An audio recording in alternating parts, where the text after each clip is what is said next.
नमस्ते। शिवरात्रि का पर्व नज़दीक आ रहा है। बहुत लोग शिवरात्रि को के पर्व के दिन उपवास रखते हैं, शिव पूजा करते हैं, शिव लिंग के ऊपर, शिव जी की पिंडी के ऊपर अभिषेक करते हैं। बहुत सारे बड़े बड़े मंदिरों में महापूजाएं होती हैं, घरों में भी पूजा उत्सव वगैरह वगैरह होता है। ये सारे जो परंपरागत रीति रिवाज अनुसार जो होता है वो तो चलता ही रहेगा, लेकिन आज हम विशेष रूप से जानेंगे कि शिवरात्रि का महत्व क्या है और शिव तत्व वास्तव में है क्या, और हमें उससे क्या पाठ सीखना है, क्या सबक लेना है। तो एक सुभाषित हैं जो बहुत ही सुंदर हैं और आज के परिप्रेक्ष्य में, आज के काल में सबको, जो परिवार में रहते हैं, पारिवारिक जीवन वाले हम सभी मनुष्यों के लिए ये उत्तम संदेश रूप हैं। सुभाषित हैं, रुद्रो मुंडधरो भुजंग सहितो गौरी तु सद्भूषणा स्कंद संभुषुत सदा ननयुता तुंडी च लंबोदरा सिंह केलिममूषकं च वृषभं तेषां निजं वाहनम् इत्थं शंभुगृहे विभिन्नमतिषु चैक्यं सदा वर्तते। कि अर्थ है कि शंकर भगवान गले में मुंड माला यानी कि मनुष्य के कपाल की खोपड़ी की माला धारण करते हैं, साथ में भुजंग अर्थात सर्प भी हैं। गौरी सद्भूषणा, गौरी ने बहुत अच्छे अच्छे बढ़िया बढ़िया गहने जेवर पहन के रखे हैं। शंकर के दो पुत्र, एक स्कंद अर्थात कार्तिकेय जो कि षडानन है, दूसरे तुंडी लंबोदर यानी गणेश, जो लंबोदर यानी कि मोटे पेट वाले होने के साथ साथ हाथी के मस्तक वाले हैं। चारों के वाहन भी देखिए, दुर्गा यानी कि माता उमा का वाहन है सिंह, स्कंद यानी कार्तिकेय का वाहन है मयूर, गणपति का वाहन है मूषक और भगवान शिव का वाहन है वृषभ अर्थात बैल। ये चारों जीव जो हैं, ये चारों वाहन हैं परस्पर के शत्रु हैं, परस्पर शत्रु भाव रखने वाले हैं। सिंह का भक्ष्य है बैल और मयूर यानी कि मोर का भक्ष्य है मूषक।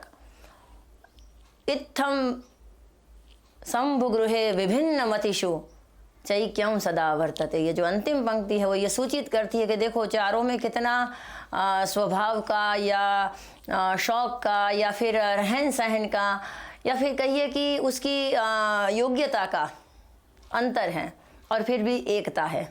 आज परिवार विच्छेद होते हैं, बच्चे माता पिता से अलग रहने जाते हैं, डाइवोर्सेस होते हैं, और उसके पीछे हम कारण पूछे किसी से भी तो यही उत्तर मिलता है कि स्वभाव मैच नहीं होता है, यही उत्तर मिलता है कि विचार एक नहीं होते हैं, यही उत्तर मिलता है कि हम दोनों में या हम हमारे परिवार में परस्पर मतभेद थे। तो ये सुभाषित हमें बताता है कि मतभेद तो शंकर के परिवार में भी हैं, मतभेद तो देवाधिदेव कहे जाने वाले शंकर के कुटुंब में भी हैं, वहाँ भी विभिन्न मति वाले चारों लोग हैं, उनके वाहन भी एक दूसरे के प्रति शत्रुभाव रखने वाले पशु हैं, फिर भी वो एकता से एक ही घर में एक ही साथ रहते हैं। इसका कारण क्या है? तो इसका कारण हम गौर से देखें तो पहली बात होती है, परिवार में जैसे एक अनुशासन होता है, एक शिस्त का भाव होता है, उसी तरह प्रत्येक व्यक्ति चाहता है कि उसे स्वतंत्रता भी मिले। प्रत्येक व्यक्ति को आज स्वतंत्रता चाहिए, लेकिन बिना सुरक्षा की स्वतंत्रता स्वयं उसके लिए घातक होती है, ये उसको पता नहीं होता है। इसीलिए वो अपनी सुरक्षा से बाहर निकल के स्वतंत्रता की मांग करता है, आज का युवान है या आज की जनरेशन जो है वो।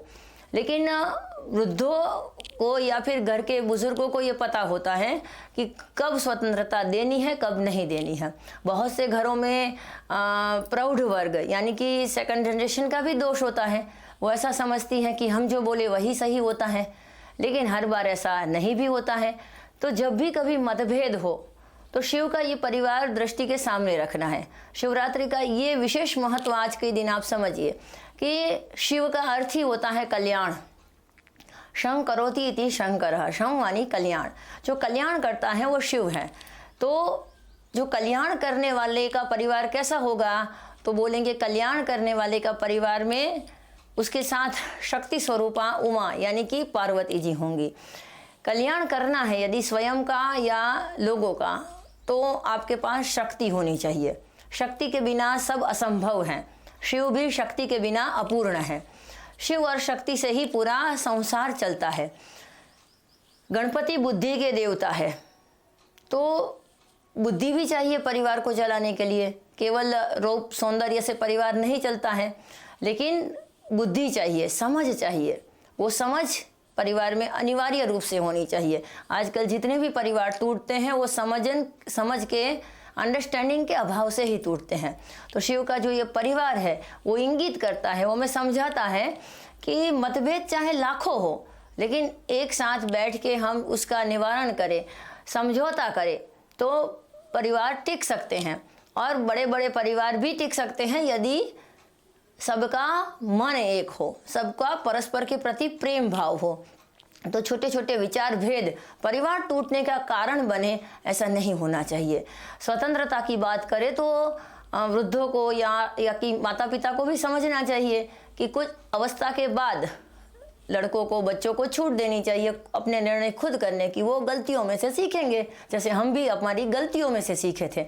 बहुत सारी बातें हम अपनी गलतियों में से सीखते हैं। तो ऐसी गलती कि जिसमें बहुत ज़्यादा जोखम ना हो, तो उसको गलतियों से सीखने दो। जो सबक आप उसको 10 साल में नहीं सिखा पाएंगे, वो उसको एक गलती उसकी सिखा देगी। दूसरा, युवाओं को भी समझना है कि दूसरों के अनुभव का लाभ ले, उसी को तो समझदार कहा जाता है। वरना मनुष्य और पशु में अंतर ही क्या रहेगा। हम अपने बुजुर्गों के अनुभव का लाभ नहीं लेंगे। बुजुर्गों ने जो हमें कहा कि बेटा ये मत करो, ये तुम्हारे लिए अच्छा नहीं है, तो उनके वाक्य को प्रमाण मान के आगे बढ़ते हुए हम वो जो कहे वो करें, जिसमें हमारा हित हो, तो उसमें भी क्या हानि है। तो ऐसी सोच यदि परिवार में निर्माण हो तो लाखों मतभेद होते हुए भी लाखों लोगों का परिवार भी टिक सकता है। ऐसा नहीं है कि परिवार में सदस्य ज़्यादा हो इसीलिए समस्या होती है। परिवार में समझ कम हो इसीलिए समस्या होती है। घर छोटा हो लेकिन मन बड़ा हो तो कोई समस्या नहीं होती है। लेकिन घर भले कितना ही बड़ा हो, लेकिन सबके मन यदि छोटे हो तो समस्या ही समस्या रहती है, चाहे वो लाखोंपति या करोड़पति का ही घर क्यों ना हो। तो शिव की पूजा हम करें, उपवास भी रखें, साथ साथ ये पारिवारिक समझ भी डेवलप करें, पारिवारिक समझ को भी विकसित होने दे कि हम यदि सहजीवन में रह रहे हैं तो दूसरे के विचार का, दूसरे के निर्णय का, दूसरे के संकल्प का और दूसरे के मन का भी आदर करना सीखे। जैसे हमारी बात कोई सुनता नहीं है तो हमें दुख होता है, उसी तरह दूसरे की बात भी हम नहीं सुनेंगे, उसके ऊपर विचार नहीं करेंगे तो उसको दुख हो सकता है, ऐसा सोचे। और परिवार का कोई भी महत्वपूर्ण निर्णय घर के छोटे से छोटे सदस्य की भी उपस्थिति में ना हो, ऐसा ध्यान रखें। घर का कोई भी निर्णय सब परिवारों की सदस्यों की उपस्थिति में हो, उनके मत को लेके, उनकी राय जान के हो और सबकी खुशी जिसमें हो, सबका आनंद जिसमें हो, ऐसा निर्णय लिया जाए तो कल्याण ही कल्याण होगा। तो भगवान शिव जी का ये परिवार हमें ये संकेत देता है कि परिवार जीवन कैसा होना चाहिए। परिवार जीवन में लाखों मतभेद होंगे, अनेक विचार होंगे, अनेक शौक होंगे। परिवार में रहने वाले 5 सदस्य हो या 50 हो, सभी एक तरह की चाहत वाले नहीं होंगे, लेकिन इसका मतलब ये नहीं है कि हमारे परस्पर के संबंध शिथिल हो जाएंगे। जो रक्त का संबंध है, इंग्लिश में भी कहावत है, blood is thicker than water, कि पानी जैसे छिछोरे संबंधों के कारण, युवानी के आवर्ष में बंधने वाले पानी जैसे मैत्री के या तथाकथित प्रेम के छिछोरे संबंध के कारण हम अपने माता पिता और सहोदर के संबंध के प्रति अन्याय न करें। ये भी आज के दिन युवा जनरेशन को समझने की बात है।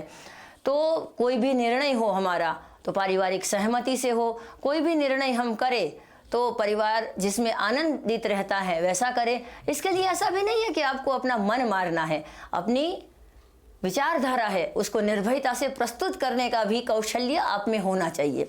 तो ये सारी बातें जो शिव का परिवार हमें बताता है, झगड़े तो हर घर में होते हैं, लेकिन इसका मतलब ये नहीं कि झगड़े से परिवार खंडित हो जाए।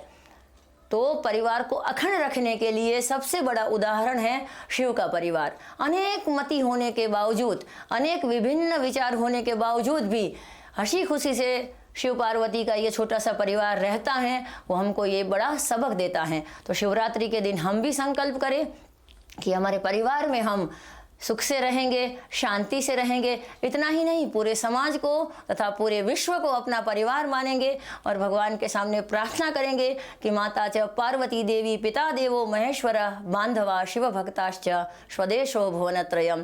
ये पूरा त्रिभुवन हमारा राष्ट्र हो, पूरा त्रिभुवन हमारा परिवार हो, वसुधैव कुटुंबकम की इस भावना के साथ शिवरात्रि का पर्व हम खूब धूमधाम से मनाएं, खूब आनंद से मनाएं। आप सबको शिवरात्रि की खूब सारी शुभकामनाएं। नमस्ते।